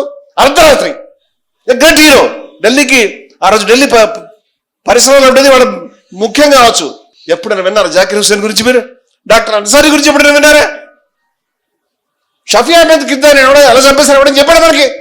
రఫీ పేరు మీద రఫీ మార్గం ఢిల్లీలో ఉంటే బహుశా ఇది మహమ్మద్ రఫీ గారి పేరు మీద పెట్టుంటారని అనుకుంటారు వాళ్ళ జనం. ఎవరికి తెలియదు, వాడికి తెలియదు, నీకెందుకు తెలియదు? నీ గురించి ఎత్తు ఇచ్చిన వాడి గురించి నీకెందుకు తెలియదు అడుగుతున్నాడు నేను. ఎవరు ఎందుకు చెప్పరు, ఎందుకు మాట్లాడరు? మేము రాశాం బ్రిగేడియర్ ఉస్మాన్ గురించి.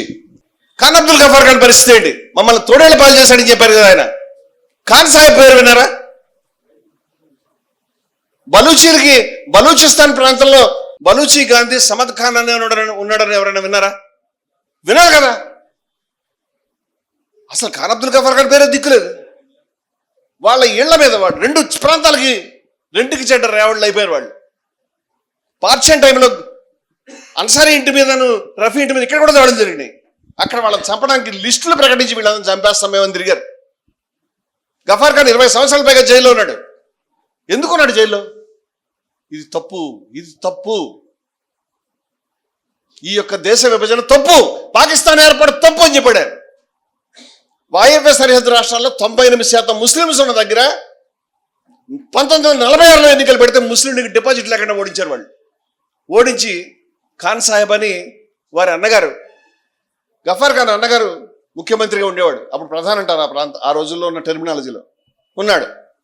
ఈ త్రాష్టుడైనటువంటి మహమ్మద్ అలీ జిన్నా ఆగస్టు 14ని, అసలు 14 కాదు 15 వాళ్ళకి స్వతంత్రం, వాళ్ళకి ఇండియన్ ఇండిపెండెన్స్ యాక్ట్ చదువుకోవడం రాదు.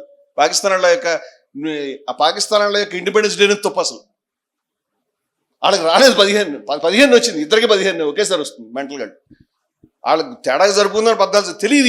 ఈ హిస్టారికల్ ఫ్యాక్ట్స్ వాడికి తెలియదు. వాడు అధికారంలోకి వచ్చిన మొట్టమొదటి వారం తిరగకుండా రాష్ట్ర ప్రభుత్వాన్ని రద్దు చేసి ముస్లిం లీగ్ ప్రభుత్వాన్ని ఎన్నికలు కూడా పెట్టలే ఏర్పాటు చేయించాడు. అందరిని అరెస్ట్ చేయించాడు.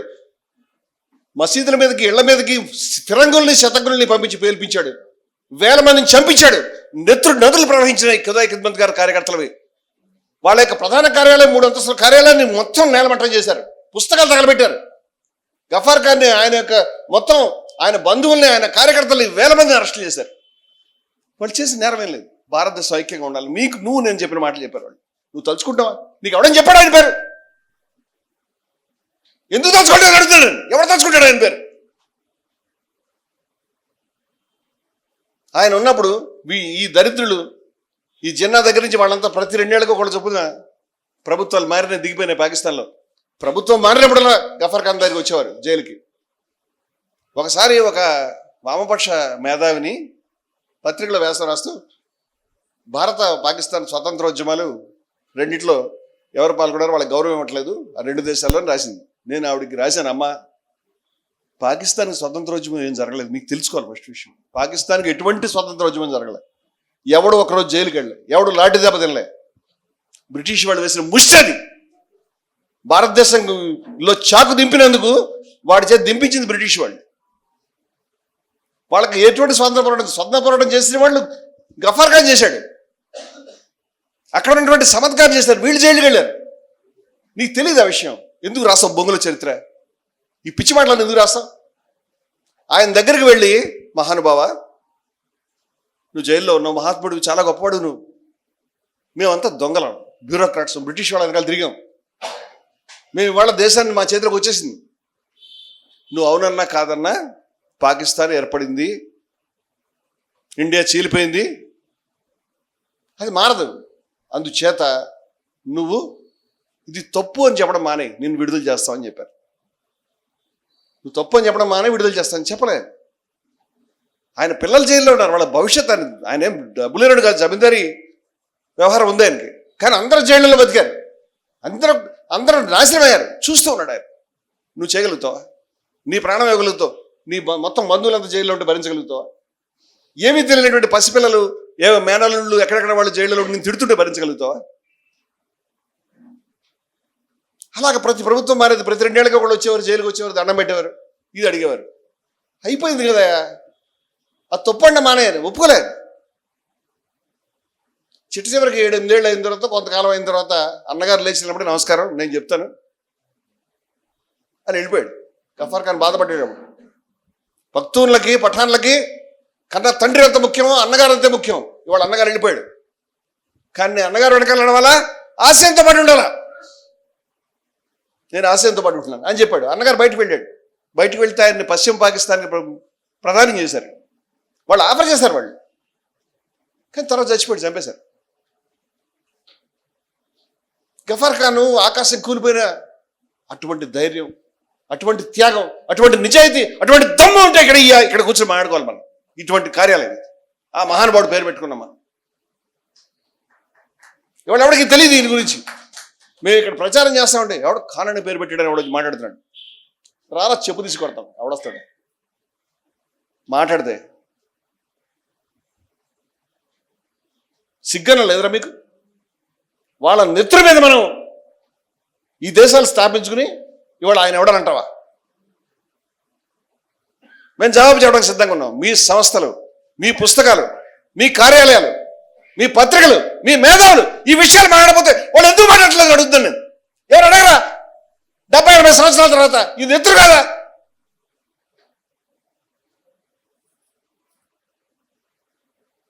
మౌలానా అబుల్ కలాం ఆజాద్ చెప్పినటువంటి మాటలు నేను చెప్పాను. నేను ముందుకు అడుగు వేస్తానంటే నా చేతులు నరికారు, నా వెన్నులో ఛాతీలో చాకరు కూర్చారు, నేను అయినా సరే నా కాళ్ళు ఎరగొట్టారు. నేను పదే పదే చెప్పాను మీకు వద్దు వద్దు వద్దు అని వినలేదని. ఒక విషయం అర్థం చేసుకోండి, ముస్లిం సమాజం పట్ల చాలా వినయంగా ప్రేమగా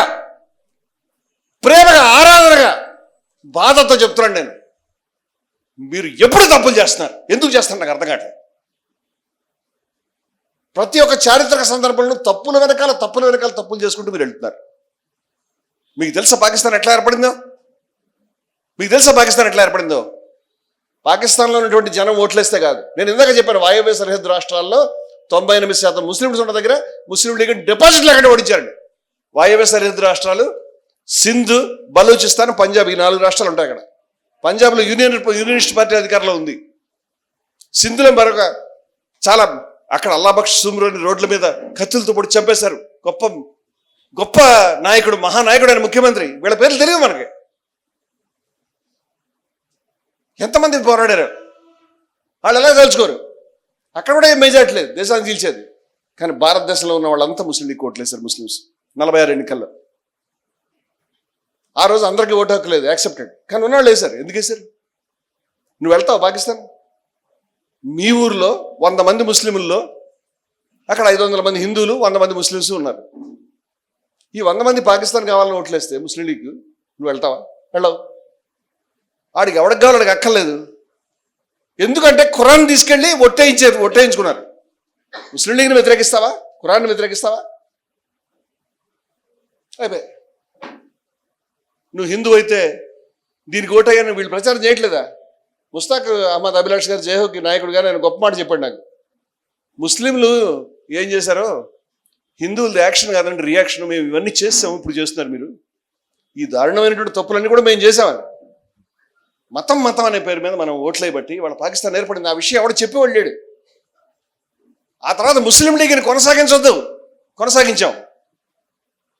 3 ప్రాంతాల్లో జమాతే ఇస్లాం అనేటువంటి పరమ దుర్మార్గమైన పార్టీ దాన్ని కొనసాగిస్తున్నాం. ఇది మనకు ముఖ్యమైనది. మక్బూల్ షర్వానీ ముఖ్యం కాదు, బీబీ అమ్తుసలాం పేరు మనకు అక్కర్లేదు, అష్ఫాకుల్లా ఖాన్ అక్కర్లేదు, గఫార్ ఖాన్ అక్కర్లేదు, మౌలానా అబుల్ కలాం ఆజాద్ అక్కర్లేదు. We are doing this. ఇవాళ హిందూ ముస్లిం ఐక్యతకు సంబంధించి ఈ దశాబ్దాల తరబడి పనిచేస్తున్న వ్యక్తిగా చెప్తున్నాడు. ఇవాళ హిందూ ముస్లిం ఐక్యతకి ఎంత తక్కువ మంది టేకర్స్ ఉన్నారంటే ముస్లిమ్స్లో ఎవరు లేని పరిస్థితి. ముస్లిం మేధావులు ఏమని చెప్తున్నారంటే మనం ముస్లింలు మాత్రమే ఉండేటువంటి పార్టీలు పెట్టుకోవాలి, ముస్లింలు మాత్రమే ఉండేటువంటి పత్రికలు నడుపుకోవాలి, ముస్లింలు మాత్రమే ఉండేటువంటి టీవీలు పెట్టుకోవాలి, ముస్లిం మీడియా, ముస్లిం పార్టీ, ముస్లిం ఫోరం. ఏం చేసుకుందాం అని అసలు ఏం కోరుకుంటారంటే హిందూ మతం మాత్రం ఎగ్జాక్ట్గా ఇదే కోరుకుంటారు. ముస్లింలు ఉండొద్దు సమాజంలో, నువ్వు బయట ఉండాలి, ఎక్కడో నువ్వు సమాజంలో ఎక్కడ ఉండాలి. ఏ కాలనీలో కూడా ప్లాట్లు అమ్మడానికి వీల్లేదు. ఏ ఫ్లాట్లు ఎక్కడన్నా ఉంటే వాడు నువ్వు పోయి అడిగితే ఎంతమంది ముస్లింలకి అనుభవం ఉందో మీరు చెప్పండి. నువ్వు కావాలి ఫ్లాట్ కావాలని అడుగుతావు, వాడిని నెగదిగా చూస్తాడు, నీ పేరు అడుగుతాడు. నువ్వు గడ్డ ఉంటే ఫస్ట్ వాడి కనిపెడతాడు. చెప్పిన తర్వాత లేవండి అయిపోయినాయి, కమిట్మెంట్ అయిపోయింది, తర్వాత చెప్తారని అంటే కాలనీలోకి వెళ్ళి అడిగిన తర్వాత చెప్తారు. నా కళ్ళ ముందు జరుగుతుంటే చెప్పాను ఒకసారి నేను. నా కళ్ళ ముందు ఒక కాలనీకి అమ్మకాలు జరుగుతుంటే ప్లాట్లు ఉన్నాయి, నాకు తెలిసే విషయం. ఆడు వచ్చి అడిగితే లేవని చెప్పి పంపించారు. ఇలా పంపిస్తాను ఉన్నాయి కదా అని నేనంటే వాడు ఎందుకు ఇక్కడ అని చెప్పారు. వాడు ఎందుకు ఇక్కడ, వాడు ఉండొద్దు, వాడు బయట ఉండాలి. ఇళ్ళేమో ఇది సమాజం చెప్తూ ఉంటే నువ్వేం చెప్తున్నావు అంటే మనం అక్కడ ఉండొద్దు, మనం బయట ఉందాం, ఎక్కడ వేరే చోట ఉందామని. హిందూ మతోన్మాదులకు ఏం కావాలో, వాళ్ళకి ఏది ఇష్టమో, వాళ్ళ కళ ఏంటో అది మీరెందుకు నెరవేరుస్తున్నారు? నాకు ఆశ్చర్యంగా ఉంది విషయం. అంటరాని వాళ్ళని, అంటరానితనాన్ని ఒకప్పుడు పాటించి అందరినీ బయటకు నెడితే మనం అంటరాని వాళ్ళుగానే ఉందాం, మనం బయటే ఉందాం అని కోరుకుంటే ఎంత తెలివి తక్కువ ఉంటుంది. ఇది అలాగే ఉంటుంది. వాడు ఏమనుకున్నాడంటే మేము గుళ్ళోకి వస్తాం, మేము మహచ్చరులో నీళ్లు తాగుతాం, మేము ముందుకు వస్తాం అని వాళ్ళు కోరుకుంటారు. మీరేం కోరుకోవాలి? ఇవాళ సమాజంలో ప్రతి ఒక్క ప్లేస్లో మేము ఉంటామని చెప్పాలి. ఈ పార్టీల్లో ముస్లిమ్స్ ఉంటారు, ఈ సంస్థల్లో ముస్లిమ్స్ ఉంటారు, ఈ పత్రికల్లో ఉంటారు, ఈ వేదికల్లో ఉంటారు, టీవీలో ఉంటారు, ప్రతి చోట మేము ఉంటాం ఈ జాతి యొక్క జీవనంలో చెప్పాలి. వెనక్కి ఎందుకు వెళ్తున్నాం? వెనక్కి ఎందుకు ఆలోచిస్తున్నాం? ఎటువైపు వెళ్తుంది మన ఆలోచన? ఎవరు చెప్తున్నారు మనకి ఈ మాటలన్నీ కూడా? ద్విజాతి సిద్ధాంతాన్ని నేను ఇందాక చెప్పాను, సైడ్ క్యారెక్టర్స్. జాతీయవాద ముస్లిం నాయకుల యొక్క చరిత్రని నేను చాలా కాలం క్రితం రాశాను. గఫార్ ఖాన్ చరిత్ర కూడా రాశాను, ప్రింట్ చేయలేదు. నాకు సమయం దొరకడం లేదు. నేను రోజుకు 16 గంటలు 17 గంటలు పని చేస్తున్నాను. సస్తున్నాను అసలు. ఒకేసారి 3-4 పనులు చేస్తున్నాను. ఒకేసారి చూస్తుంటాను, ఒకసారి వీడియో ఎడిట్ చేస్తుంటాను, ఒకసారి చదువుకుంటుంటే అన్ని పనులు ఒకేసారి చేస్తాను. ఎందుకంటే ఈ ఎన్ని పనులు చేయగలుగుతారో తెలియదు. ఇంత తీవ్రమైన పని ఒత్తిడిలో ఉండి నేను చాలా పనులు చేయలేకపోతున్నాను. నేను రాత్రి జాతీయవాద ముస్లిమ్స్ గుర్తొస్తున్న మనసంతా కలిచివేయబడింది. ఖ్వాజా మజీద్ అనేటువంటి ఆయన గాంధీ దగ్గరికి వచ్చి చెప్పాడు, ఈ దేశం చీలిపోయేటట్టుంది, చీలిపోతే కనుక నేను నీ దగ్గరికి వస్తాను, అందరూ బయట ఉండి చంపేస్తారు, ఇప్పటిదాకా నేను సమైక్య దేశం కావాలన్నాను కాబట్టి. గాంధీ అన్నాడు, ఈయన ఇంకా తీవ్రమైన వ్యక్తి, నిన్ను ఎవడని చంపేస్తే నేను ఆనందంతో డ్యాన్స్ చేస్తానని చెప్పాడు. ఆశ్చర్యం ఏంటంటే ఖ్వాజా మజీద్ని అక్కడ గాంధీని చంపేశారు. ఖ్వాజా మజీద్ అక్కడికి వెళ్ళి చనిపోయినప్పుడు చదివే ప్రేయర్ని చదివాడు. గాంధీ చనిపోయినప్పుడు అన్ని ప్రేయర్స్ చేశారు. ఆయన దగ్గర ఎప్పుడు ప్రతిక్షణం అందరూ ఆయనతో ప్రతిక్షణం జీవించారు. ఎవరైతే త్యాగాలు చేశారో వాళ్ళ ఇళ్ల మీద దాడులు జరిగినాయి, వాళ్ళ ఆఫీసుల మీద దాడులు జరిగినాయి, వాళ్ళ పేర్లు కూడా చరిత్ర నుంచి తుడిచివేయబడ్డాయి. ఈ తుడిచివేయబడ్డ పేర్లు ఎవరు వెతుకుతారు, ఎవరిస్తారు వాళ్ళకి జీవితాన్ని? కాజ్గాని అడుగుతున్నాను నేను. ఇవాళ దేశానికి కావాల్సింది ఏమిటి? దౌర్భాగ్యమైన విషయం ఏంటంటే ఈ దేశంలో ద్విజాతి సిద్ధాంతాన్ని ప్రవేశపెట్టినప్పుడు, ప్రతిపాదించినప్పుడు దాన్ని భారత కమ్యూనిస్ట్ పార్టీ బలపరిచింది.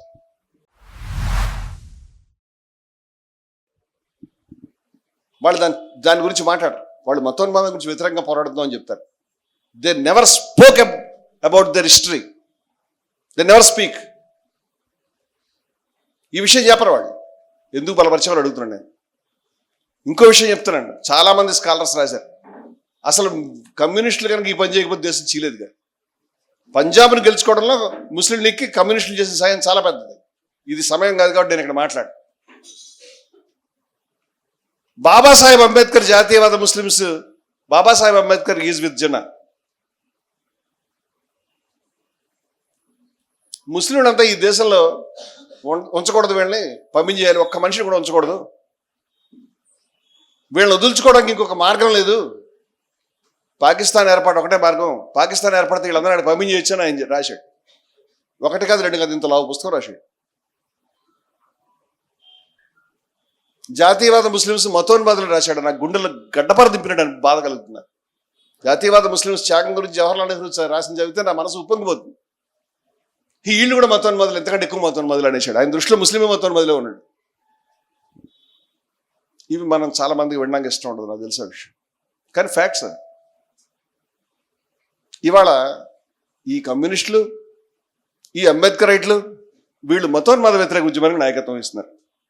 గోల్వాల్కర్ అనే ఈ దేశంలో ముస్లింలు 3వ తరగతి పౌరుల కింద, లేకపోతే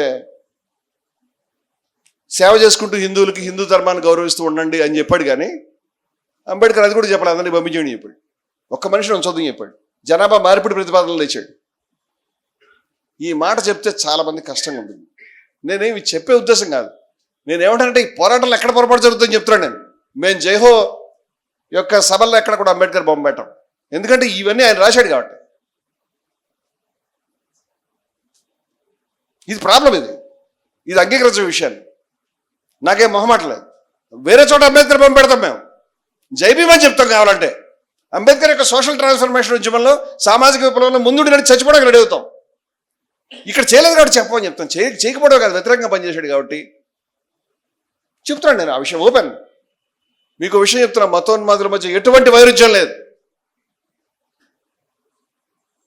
ఇవాళకి అది ఎప్పుడు లేదు. ఇవాళ ఎంఐఎం బీజేపీకి సాయం చేస్తుందని కొంతమంది అంటారు. మీరు ఆశ్చర్యపోతారు. జనసంఘ్, ఆర్ఎస్ఎస్ ముస్లిం లీగ్తో కలిసి పనిచేసినాయి. జనసంఘ్, ఆర్ఎస్ఎస్ కలిసి, జనసంఘ్ను ముస్లిం లీగ్ కలిసి ప్రభుత్వాలు నడిపించినాయి. కాంగ్రెస్ పార్టీ రిజైన్ చేస్తే 1939లో దేశాన్ని ఒక్క మాట చెప్పకుండా నువ్వు యుద్ధంలో దింపుతావు, ఈ తొక్కలో పార్లమెంట్లో, అసెంబ్లీలో వీటికి విలువే ఉంది అని రిజైన్ చేస్తే జిన్నా డే ఆఫ్ డెలివరెన్స్, విముక్తి దినం అని ప్రకటించాడు దాన్ని. ఆ తర్వాత ప్రభుత్వాలన్నీ కూడా నడిపించింది జనసంఘను, ముస్లిం లీగ్. శ్యామాప్రసాద్ ముఖర్జీ ముస్లిం లీగ్ యొక్క మంత్రివర్గంలో మంత్రిగా పనిచేశాడు. అప్పటికి ద్విజా సిద్ధాంతం అప్పటికి మతోన్మాద విధానాలు స్పష్టంగా ఉన్నాయి. ఎందుకు కలిసి పనిచేస్తారంటే వీళ్ళిద్దరు ఒకటే, వాళ్ళిద్దరి మధ్య ఐక్యత ఉంది, వాళ్ళిద్దరి మధ్య మైత్రి ఉంది. ఇది గుర్తుపట్టట్లే మనం. మతోన్మాదులు, హిందూ మతోన్మాదులు, ముస్లిం మతోన్మాదులు ఇద్దరి మధ్య ఐక్యత ఉంది. వాళ్ళిద్దరు ఒకటే విషయం మాట్లాడతారు. ఇది తెలియదు మనకి రహస్యాలన్నీ కూడా. అంచేత కాంగ్రెస్ అంటే ముస్లింని బలపరిచింది, కాంగ్రెస్ అంటే ముస్లిం లీగ్ని బలపరిచింది, కాంగ్రెస్ అంటే పాకిస్తాన్ ఏర్పాటు చేసిన అబద్ధాలని చెప్తున్నాడు వీడు. నువ్వు ఎందుకు ప్రభుత్వాల్లో ఉన్నా చెప్పలేదు వీడు. బాబాసాహెబ్ అంబేద్కర్ కూడా డే ఆఫ్ డెలివరెన్స్లో జిన్నాతో కలిసి అనేక చోట్ల చాలా ఘోరమైన ప్రసంగాలు జరుగుతూ ఉంటే తను చూస్తూ ఉన్నాడు, మద్దతుగా ఉన్నాడు. కొన్ని చోట్ల ఆయన కూడా చేశాడు. అది చాలా బాధతో రాసిన వాళ్ళు ఉన్నారు ఇలా ప్రత్యక్షంగా చూసి. ఈ చరిత్ర ఇవాళ మతోన్మాదానికి వ్యతిరేకంగా పోరాడాలంటే గాంధీ గురించి విశాలాంధ్ర పబ్లిషింగ్ హౌస్లోను ప్రజాశక్తి బుక్ హౌస్లో ఒక పుస్తకం ప్రింట్ నేను చూడలేదు. ఆయన బయోగ్రఫీ. ఆయన పనికిరాడు. ఓకే, గఫార్ ఖాన్ పనికిరాడు. మక్బూల్ శర్మని తెలియదు, బీబీ అమ్తుసలం వినలేదు, ఎవరు హీరోస్ వాళ్ళ పేర్లు తెలియదు, ఔరంగజేబు తెలుసు, దారాషికో తెలియదు, కబీర్ ఏం చెప్పాడు అర్థం కాదు. భారతదేశం ఎటువంటి వీరుల్ని పుట్టించిందండి? నాకు తెలిసి హిందువుల మధ్య ముస్లింల మధ్య ఎటువంటి వైరుధ్యం లేదు. నేను చాలా మంది చెప్తున్నాను ఈ విషయం. మతోన్మాదులు కూడా చెప్తున్నాడు, హిందూ మతోన్మాదులు కూడా ఏం వైరుధ్యం లేదు. తప్పు ఎవరు చెప్పారు? నీకు ముస్లింస్ ఏం చేయలేదు, ఎప్పుడో చేశారు. ఎప్పుడో ఢిల్లీ సుల్తాన్లు వేరు, మొఘళ్ళు వేరు. ఢిల్లీ సుల్తాన్లు బానిస వంశస్థులు, వాళ్ళు వేరు. ఆ తర్వాత వచ్చినటువంటి మొఘల్స్ వేరు. మొఘల్స్ ఇక్కడ ముస్లింలతో పోరాడారు, చాలా మంది తెలియదు విషయం. ఔరంగజేబు సర్మద్ అనేటువంటి సూఫీ మహానుభావుడిని హత్య చేయించాడు తెల్లరికి. అది ఎవడు చెప్పడు. అంత ముస్లిండికి అందరికీ ఔరంగజేబు నాయకత్వం వహించాడు. కరెక్ట్ కాదే. బాబర్ ఎవరితో పోరాడు? ఇక్కడికి వచ్చి ఇక్కడున్న కూలదోసింది ఎవరిని? ఇక్కడున్న ముస్లిం ఎంపైర్. నాకు తెలియదు, చాలా మంది చెప్పేవాళ్ళాడు, చరిత్రని ఇలా మాట్లాడేవాళ్ళాడు. వాడు ఔరంగజేబు తిడతాడు, వీడు ఔరంగజేబుని హీరో అన్న మొదలుపెట్టాడు. ఏ దారాషికో అయితే ఔరంగజేబు పెద్దనగా ఉన్నాడో, ఏ దారాషికో అయితే హిందూ ముస్లిం మతాల యొక్క సంగమాన్ని కాంక్షించాడో, ఏ దారాషికో ఉపనిషత్తుల్ని ఇస్లాం యొక్క హిడెన్ బుక్ అని వర్ణించాడో, ఉపనిషత్తుల్ని పర్షియన్లకు ట్రాన్స్లేట్ చేయించాడో, అటువంటి మహానుభావుడి గురించి ఏవడు తలుచుకోడు. మేము దారాషికో పుస్తకాలు ఇస్తున్నాం, ఇంకోటి పుస్తకాలు ఇస్తున్నాం. ఇటువంటి పరిస్థితిలో సబ్జెక్ట్గా మాట్లాడదాం.